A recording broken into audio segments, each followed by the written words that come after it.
Hi, Victoria. Hey there, Michael. Good to see you. So here we are back again in our lovely studio on this beautiful spring day. We've got Sugar here taking a nap to bring us some ambiance, and it's been an interesting late winter, but we are back and we're in production. So what are we going to be talking about today? We are talking about a theory or a model actually called the Cartman drama triangle, and it's a way of looking at the roles that all of us play when we interact with each other. Okay, so are we talking specifically about relationships or, how we see people in the world? I mean, is this like an internal, external thing we're talking about? We are talking about our relationships, but also how we act in our relationships. So it actually is an internal thing, but most of us get stuck or often are stuck in roles within our relationships. We get stuck in repetitive patterns, and we're going to look at some of those patterns. And again, back to the original topic, addiction or connection, if we really don't know what's going on inside of ourselves and we don't connect authentically with other people, there is a tendency for people to end up with an addiction because it's so lonely. It's actually very, very painful.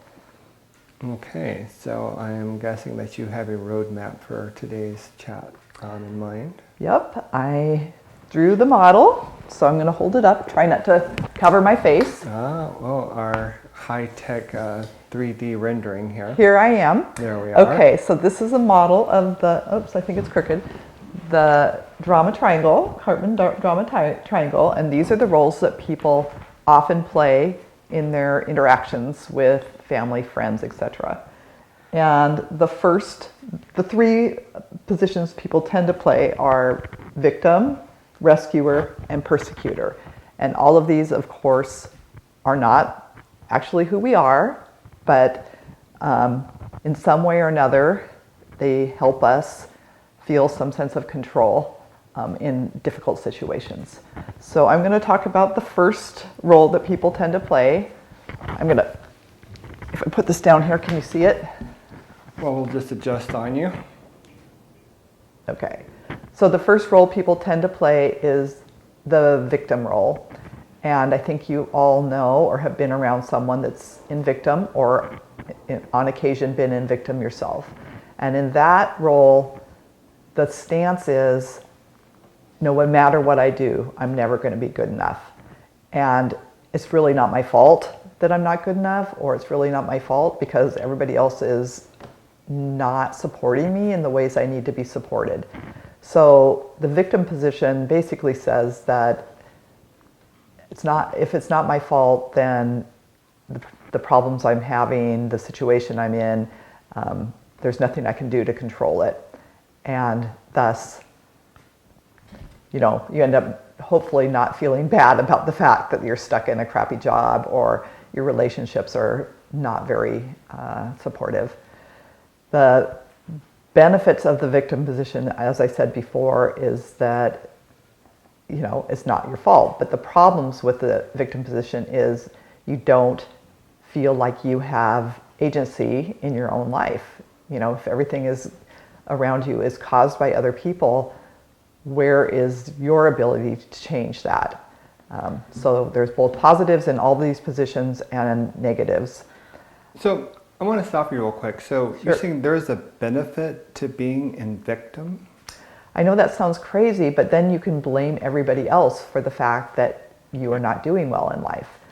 And when you blame other people, you don't have to take the responsibility and the painful responsibility sometimes of realizing you aren't where you need to be, or you're not accomplishing what you think you need to accomplish. So is that benefit, does that just translate into having someone to point the finger at? Exactly. You're not accomplishing what you think should be accomplished, but it's never your fault. But the stance again of victim is there's nothing I can do about it. I'm stuck.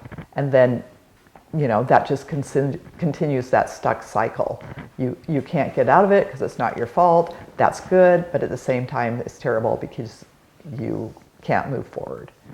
I can actually, when I'm working with clients, tell when someone's in victim just by their voice. there's a sound, there's a voice tone that people have where it's like they're frustrated and irritated, but the person they're sitting with, because I see couples, they're taking the tact that the struggles in the relationship are all about the other person and not about something that they can do differently. So if we were to pick a logical starting point, would we start with the most prevalent? There isn't a most prevalent. What happens is some people, you usually have a preferred stance. You know, if you're going to be on this triangle, there's a place where you will tend to go. I've worked on it for so long, I can't really think of like the place that I would put myself. But I think in the past, when I was beginning on this journey, I think I would have been in the rescuer role. Because I think in the rescuer role, you get a sense of, I'm accomplishing something, I'm doing things for others. The problem is, rescuer allows you to avoid your inner pain, right? Instead of focusing on what's really going on with me and fixing that, I'm going to focus on other people. And yeah, it's an avoidance tactic, and it also, again, I think it props up people's self-esteem when they're struggling to feel good about themselves. And you know, rescuer is just a really common role if there's more pain than you know how to deal with. Oh, and the other thing I was thinking about is you get to feel, like I said, you get to feel better about who you are. So is this also describing what some people may call their identity? Take, for instance, a housewife whose sole role, or who determines her value by how well functioning the family is. So if the kids leave the house all clean and shiny, they're doing well, she comes home, or the husband comes home and the house is sparkly, the meal is made, she gets his shirts pressed, you know, everything about the family is a reflection of her, and that's where she finds her validation. Yeah, I don't see that. I mean, there are things about that that are really positive, right? That you are making sure that your home is a beautiful place, a safe place for your children. You're trying really hard to be a good parent. So that's not an all or nothing thing. Though I do think that you can really get focused on being a caretaker and lose track of who you are. But when I think about rescuer, I tend to think about someone that just focuses on the person with the illness in the family and, you know, takes care of them, or someone that's not functioning well, somehow they're going to support that person. You know, I think the word codependence is often commonly used with the word rescuer. Your husband, one of your kids is having a hard time and you're constantly trying to fix it for them, which ultimately does not fix it for them, because if they don't learn to do it for themselves, it's never going to get better. So that's a hard one to leave, because I think it's a real ego booster. Also, if you don't believe that you're good enough and you pick people that are clearly not doing well, you get to feel better about yourself. Okay. So there's some big bennies to being in that rescuer role. The main issue that causes problems is you're not fixing your own issues. It's just everybody else. And that becomes an identity. Rescuer also becomes an identity, just like victim. So again, they've lost their own identity in that particular role. Right. Or they've lost the ability to focus on who they are because they're so much focused on everyone else. Yeah. And as I said, as I was going through my own recovery, it was a really good distraction for me. And it gave me, I just really didn't think I was good enough to have people in my life that would actually be interesting and supportive and reciprocal in the relationship. And now you've got this wonderful eclectic mixture of friends that I have been introduced to and I've come to enjoy. So, and they are all at varying levels of tremendous success in life. So I think you found out that you were indeed worthy. Yeah. I used to pick the person I rescued. Now I pick the person in the room that's most interesting. And I don't worry about whether I'm good enough anymore. So that's a huge change from being in that rescuer role. Okay, so we've talked about the victim. We've talked about the rescuer. So tell me about the persecutor. So it's interesting, but I think of the persecutor as like a victim flipped on their head, right? They actually feel very insecure. but they're not kind of whining and saying, fix it for me. They're bullying and saying, you're the problem. Do something different. Fix it for me. But not in that whiny way. They're doing it in that persecutory, bullying way. And, you know, I grew up with a father like that. Everything was sarcasm and criticalness and cruelty. And at the same time, I think that he really felt completely inadequate. So he was in that persecutor role all the time. And if we were to flip that on his head, I think that he would have actually felt like a victim, but there was no way he could go there. He was not going to be allowing himself to feel that vulnerable feeling. So if we were looking at this as a storyline, in the story, you're describing him as the antagonist. Mm-hmm. Oh, I guess that word would work, but I still think of it as his role was persecutor. So I know that we're not going too deep into character study here, but is the persecutor, is that a learned behavior? Is this something that, you know, I observed my mom doing this to my brother. I observed my grandfather doing this to my mother. Is this something that somehow gets programmed into someone as okay behavior, or is it simply a visceral response to what's happened to them? I think it can be both. I think that we often look at the roles our parents play, or, you know, even the multi-generational habits within our family, and we go, oh, that's how you solve problems, right? Or I felt bullied, so, and I felt terrible about it, so I'm going to persecute and criticize other people to make up for my sense of inadequacy. So if you had a mother or father that just constantly played victim and didn't take responsibility for where they were in life, that role you would be really familiar to you. And it would probably be more of a tendency than someone that did not witness that. So yes, we definitely define our roles sometimes by the way the people around us did the same. And one more observational question. So on your drawing here, it says door off. I guess I probably should have asked you about that before we started shooting, but what does that refer to? Well, the wonderful thing about the drama triangle is we can start to become aware of our roles. And I don't want to say that people just play one role. They can flip from one victim to persecutor really quickly. I think those two are so interchangeable. But, you know, you'll have a victim that is crying out, I need help. You've always played the role of rescuer. You're sick of it, and you go into persecutor. So we all have, those roles can be interchangeable in a family, but we all have to have one role that we tend towards.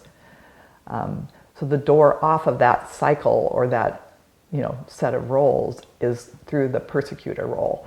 And I know that doesn't sound like it makes sense, but the fact is, if you are a rescuer and suddenly you say, I'm not going to do that anymore, I'm going to, you know, have my true self, I'm going to be authentic, and I'm not going to try to fix it for people, and you have done that, you know, chronically for years and years and years, no one's going to like that. Mm-hmm. They're going to say, change back, go back to the way you were. I liked it much better when you were a rescuer. So when you step off the triangle, those folks are going to see you as a persecutor. Why aren't you rescuing me? What's wrong with you? You know, you used to be so kind, and now you're not doing your job, et cetera, et cetera. So it's hard to step out of that role, because it's not fun having family members pointing at you and saying, what happened to you? We liked you before, now we don't like you anymore. Mm-hmm. And it's really challenging to stick with that change and saying, I'm not going to go back, no matter how much pressure there is to do so. And it literally can take, you know, a long, long time, you know, a year or so, sticking with, I'm not going to stay on that triangle, for people to start to back off. It's just, you know, it's called change back energy. Mm-hmm. It's hard to not comply with that change back energy. It's, you know,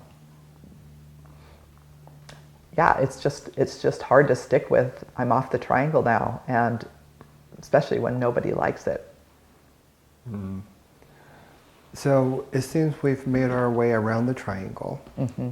and I've picked up some things that I wasn't really sure about, and I'm hoping that the people watching and listening have also picked up. Are there any last minute take home things that you would like to include? I think the way to having an authentic life is to be able to recognize when you're on the triangle. And like I said, if you've been doing this for years and years and years, I really recommend when you are feeling stuck or blaming other people or spending most of your time rescuing to contemplate, am I on the drama triangle? And what would it take for me to get off of that triangle? Again, it's really challenging, and sometimes it's helpful to consult someone outside of yourself and question, what am I doing? And is there a way to make this different? Oh, and there's one more thing I wanted to speak to about the victim position. Actually, I think we can end here. Okay. Sorry, it kind of slipped my mind. I, as we've often said in our lovely YouTube exchanges, that if something's worth doing, it's worth doing shitty. And we're not going to start over here because we really, really want to follow that golden rule and just say good enough. And that's where I'm at. Good enough. Okay, so I can see a whole new set of data that just rushed into your head that's going to be discussed at another time. So we want to thank all of you guys for coming out and, you know, continuing to show up to support us and to support your own growth. And we will look forward to producing our next episode. So until then, I've been here, Michael Jones, sitting here with Victoria Roten, and we truly appreciate your viewership. And at the end of this video, if it just gave you just a little bit of a boost for your day, please hit that like button and remember to subscribe. Thank you, Michael, for this wonderful conversation.